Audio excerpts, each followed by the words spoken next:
Here I am again, speaking to you from the wasteland that is my son's bedroom. First, a note about this. Go Cardinals. But I'm also trying to represent for the Orioles, so go both teams.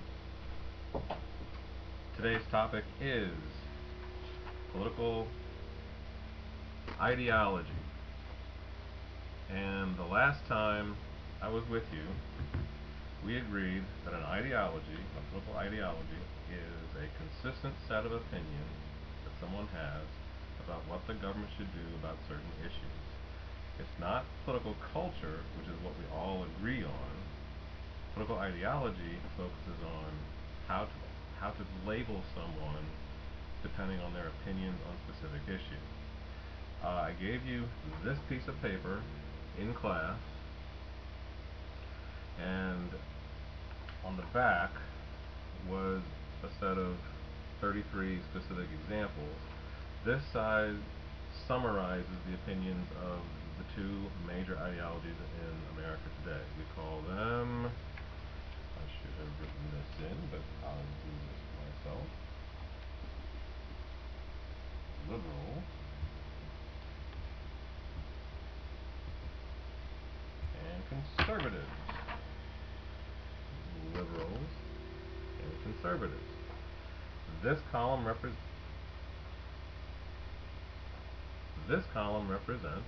a summary of the opinions that someone who calls himself a liberal might have on certain issues.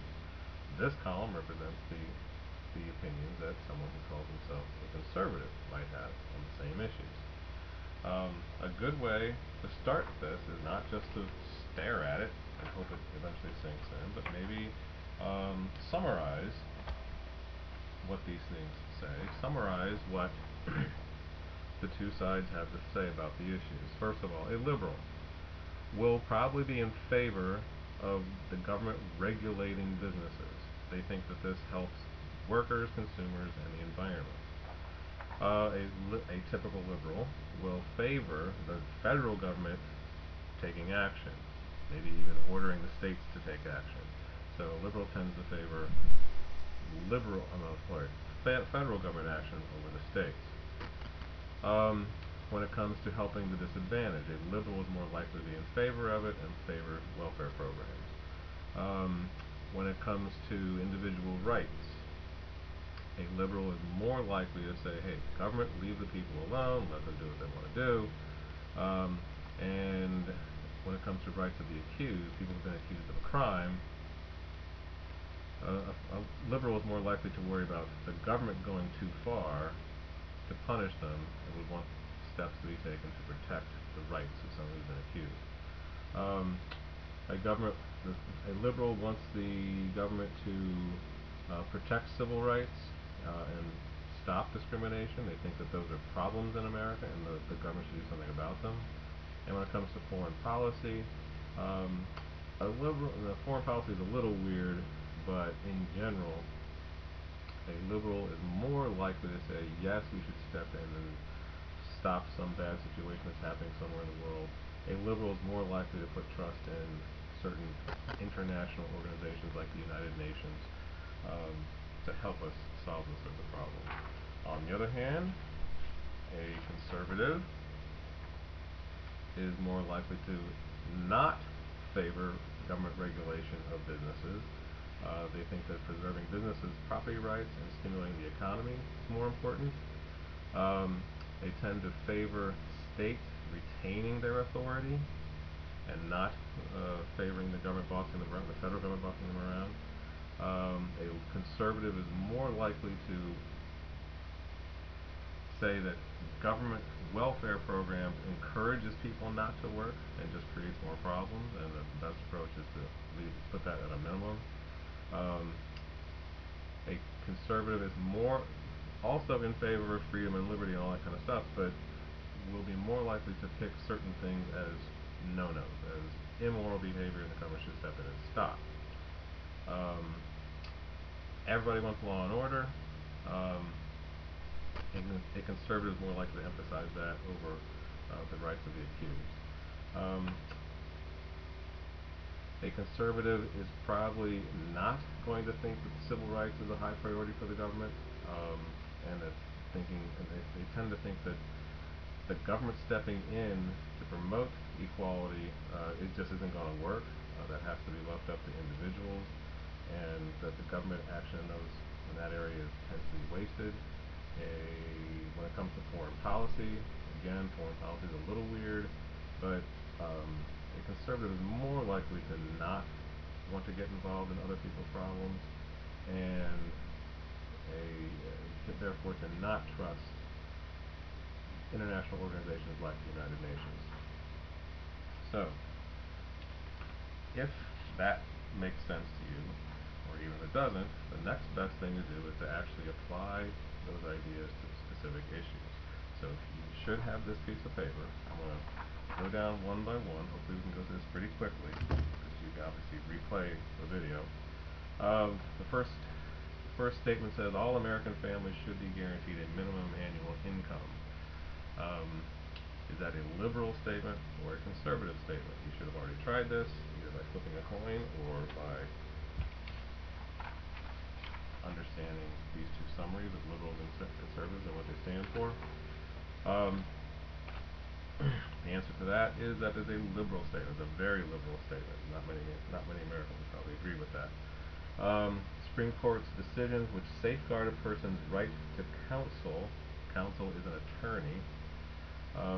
So if the Supreme Court issues some decision that sort of protects your right to have an attorney when you've been accused of a crime, that protects your right to remain silent, that is, makes it harder for the government to convict you and punish you. If you think those rights are vital, and you like it when the Supreme Court steps in and protects those rights, you're more likely to be someone called a liberal, not a conservative. So number 2 is liberal. 3, to reduce the crime rate, the government should address the causes of crime, poverty, and discrimination. That is a statement most likely to come out of the mouth of a liberal. A conservative is more likely to say, to reduce the crime rate, you need to find criminals and put them in jail.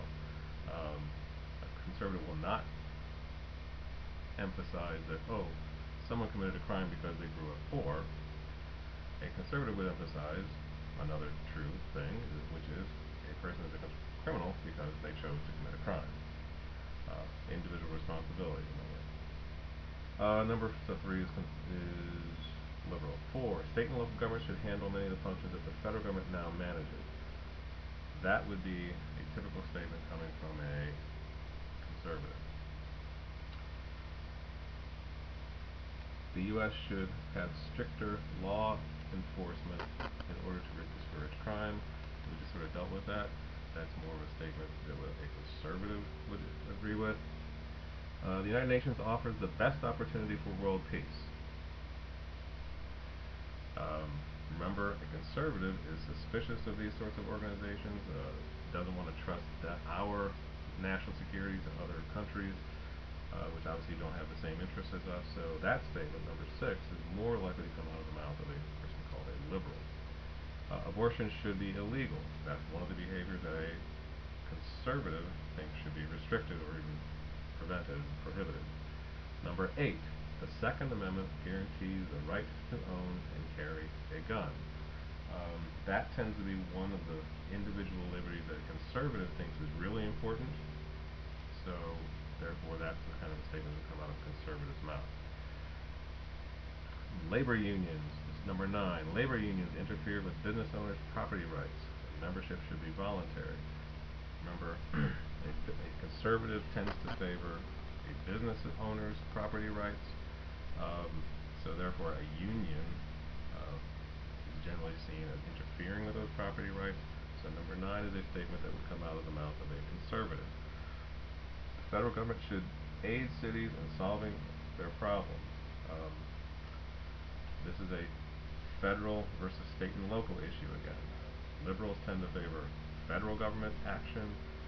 Conservatives tend to favor state and local government action without being bossed around by the federal government. So number 10, the federal government should aid cities with That's more likely a liberal opinion. Number 11, the government should impose stronger pollution controls on business and industry. Again, this is the very first thing, top of this sheet, on the other side. A liberal is more likely to believe that the government should regulate businesses to protect the environment, and a conservative is more likely to say that's going to cost somebody their job and be against it. So number 11 is a conservative view. I'm sorry, stronger pollution control. That's a liberal viewpoint. Number 12, the country should return to good old-fashioned patriotism. Now, liberals and conservatives are both patriots. They both love their country. That's probably more of a statement a conservative would make, however. Number 13, same-sex marriage should not be allowed. Another behavior that conservatives believe should not be permitted, should be prohibited by the government, so that's a conservative statement. Number 14, citizens who have been discriminated against should be given preferential treatment in order to catch up. This is a typical liberal attitude, seeing someone as having been disadvantaged and thinking the government should do something to make it up. Inflation is more harmful than unemployment. That's a real tough one. And I think what I'm about to say is justifiable, but you might find people who disagree with it. Generally speaking, because unemployment means people out of work, a liberal will tend to think that's a worse problem.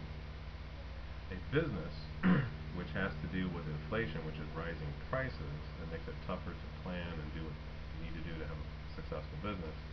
Since conservatives take the viewpoint of business, inflation tends to be seen as a larger problem by conservatives. So number 15, you could argue, is more of a conservative statement. Foreign aid should be reduced, and the U.S. should cancel its membership in the UN. Again, helping other countries is sometimes seen as a waste of time and money. UN is sometimes seen as an organization that does not act in our interest. So both of those things are seen as sometimes waste of time. So 16 is more likely to come out of the mouth of a conservative. 17. The federal government should prevent newspapers from publishing secret documents. Since national security tends to be a higher priority for conservatives. Okay, that's fine. Since national security tends to be a higher priority for conservatives, that's the kind of statement a conservative would make, although it's debatable, but I'm going to come down on the side of conservative on that one. 17. The federal government should 18. The federal government should do more to make sure all Americans have access to health insurance. Not a theoretical question. That's kind of the idea of Obamacare. Conservatives hate it. So 18 would be the statement made by a typical liberal. The government should allow businesses to exploit our natural resources more freely. This would create opportunities for businesses, even though it would hurt the environment. That's seen as still a positive thing. So conservatives would be in favor of 19, liberals would be against it. 20. Corporations and the rich should pay higher taxes so ordinary citizens can pay lower taxes. Trying to, at least a little bit, reduce the inequality between the rich and poor is more of a liberal priority. So number 20, saying rich should pay higher taxes, would be something more that a liberal would say. Number 21, America should engage in nation building abroad to promote democracy. Again, this is a real tough one because there are some conservatives that sometimes will be in favor of this. Foreign policy is just one of those mushy areas where sometimes opinions get flip-flopped. But in general, if you bring up the possibility, hey, country B needs our help to become more democratic and more free, a liberal is more likely to be sympathetic to that action than a conservative. Number 22, deficit spending, in other words, government borrowing, is an acceptable way for the government to fund its activities. Wow. That is absolutely not something that a conservative today would say. That is more of a liberal attitude, and that is in the headlines all the time. Number 23, poor inner city students should be bused to affluent, that means wealthy-ish, suburban schools in order to receive equal education. In other words, um, state and local distinctions between school boundaries don't matter. The important thing is somehow equalizing educational opportunities. That is definitely something a liberal would be in favor of, because that would mean the federal government ordering it to happen in violation of what the state and local governments have already set up. So that would tend to be 23 would tend to be a liberal statement. Number 24, American businesses need less government regulation. Again, first thing on that other side. That is a conservative statement. 25, minimum wage laws should be abolished. Again, minimum wage laws is another way that the federal government imposes rules on businesses that businesses don't like. So, minimum wage should be abolished. That's a conservative statement. Businesses should be allowed to pay their workers what the workers will accept.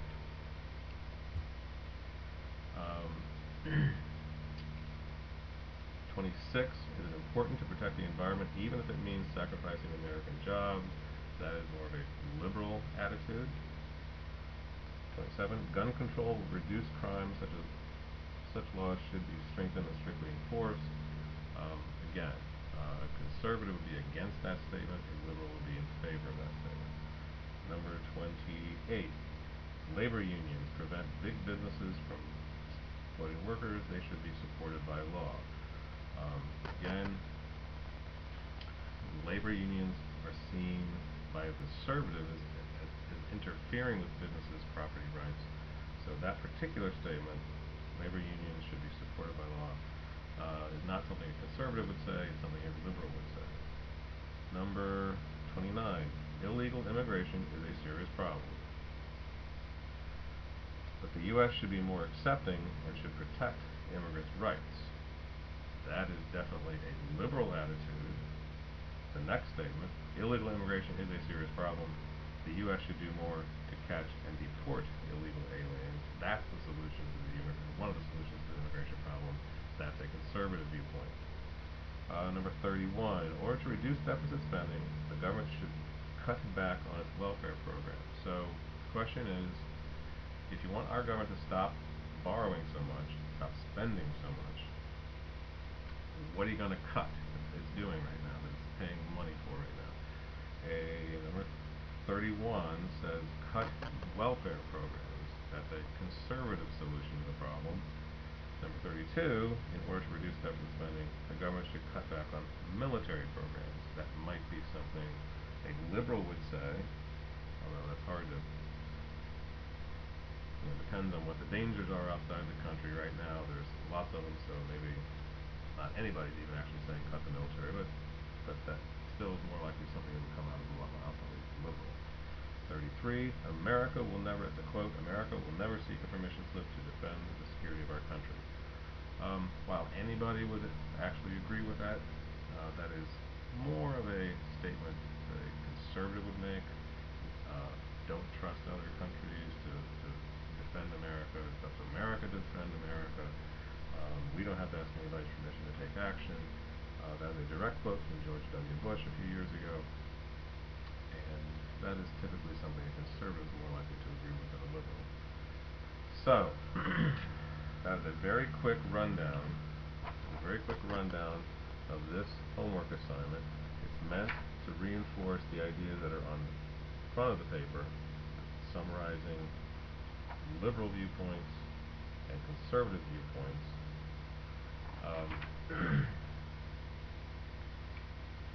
Replay the video if you need to go over any of those questions. I'm just going to make a very general statement right now, because down at the bottom it mentions party and right now in 2014, here is the general layout of which parties believe in which sets of ideas. Generally speaking,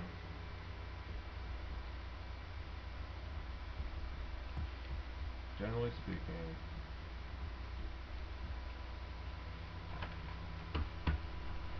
the left-hand side of this piece of paper, the liberal ideas, tend to be more something that the Democratic Party would stand for, whereas on the right side, the right column, these opinions, conservative opinions, are more likely to be emphasized and advocated by the Republican Party.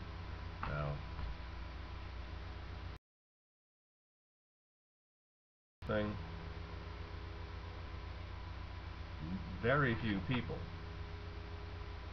uh, very few people